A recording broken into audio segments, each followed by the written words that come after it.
നേരം വൈകി. Juice ready. ഇത് 10 മണിക്കുള്ള ചായ, ചോറ്. 10 തികച്ചില്ലേ? എത്തിയെന്നാ തോന്നണത്. ഞാൻ വിളിക്കാം. മഴ ഉണ്ടാവും. ആയിക്കോട്ടെ, എന്നാ പോയിട്ട് വരാം. മോളെ ഞാൻ പോവാണേ. എടുത്തിട്ടില്ല. അല്ലോ, ഇതാണ് കാര്യമായിട്ട് വേണ്ടത്. ഇത് മറന്നുപോയി. മോളെപ്പോ വരാത്തിരുന്നോട്ടോ. പണി തുടങ്ങിയ ഞാൻ കുറച്ചൊന്ന് വൈകിപ്പോയി.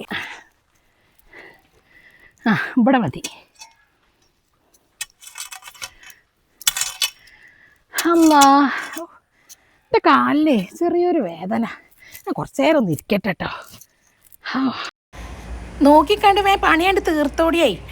ലീലേച്ചി ഞങ്ങളെ കൊത്തൽ പോലെ നല്ലോണമായിട്ട് കൊത്തിക്കൂടി. ചായ അടിച്ചപ്പോൾ ഒരു സമാധാനം. നീ കുറച്ചു നേരം ഒന്ന് ഇരുന്നിട്ട് വരാട്ടോ. എനിക്ക് തിന്ന പാടാണ്, പണിയെടുക്കാൻ പറ്റൂല. പൊന്നാരൻ്റെ തങ്കം വെച്ച് എനിക്ക് കേൾക്കണോ കഥ.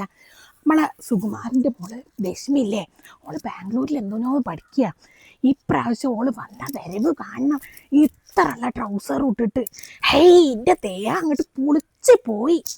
ഓക്കെ അവിടെ 5-6 കാമുകന്മാരുണ്ട് അത്ര. എനിക്കൊക്കെ എങ്ങനെ ഇനി കല്യാണം ശരിയാവണത്? എന്താ ഇപ്പം ദുനിയാവിൻ്റെ ഒക്കെ ഒരു കഥ. ചോറിനാ സമയമായി തോന്നുന്നുണ്ട്. ചോറുണ്ടപ്പോൾ ഒരു സമാധാനം. വിശന്നിട്ട് കണ്ണ് കാണില്ലായിരുന്നു. അല്ല, നിങ്ങൾ വള പുതിയതാ? നോക്കട്ടെ. അല്ലോ എൻ്റെ ചോറും പാത്രം ഇതെവിടുന്നാ? അടുത്ത ആഴ്ച എനിക്കൊരു കല്യാണം ഉണ്ട്, ഒന്ന് തരണം കേട്ടോ കടായിട്ട്. വൈകുന്നേരമായി, പണി കഴിയാൻ നേരമായി. വേഗം കുത്തണ പോലെ കാണിക്കുക, അല്ലെങ്കിൽ ആകെ സുപ്പാവും.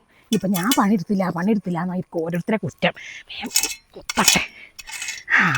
കഴിഞ്ഞ് അങ്ങനെ ഇന്നത്തെ പണി കഴിഞ്ഞ് ഇനിയിപ്പോൾ നാളെ ആ സെയ്തലവീൻ്റെ വീട്ടിലാണ്. നിങ്ങളുണ്ടാവില്ലേ നാളെ? എന്നാ ശരി, അസ്സലാമു അലൈക്കും.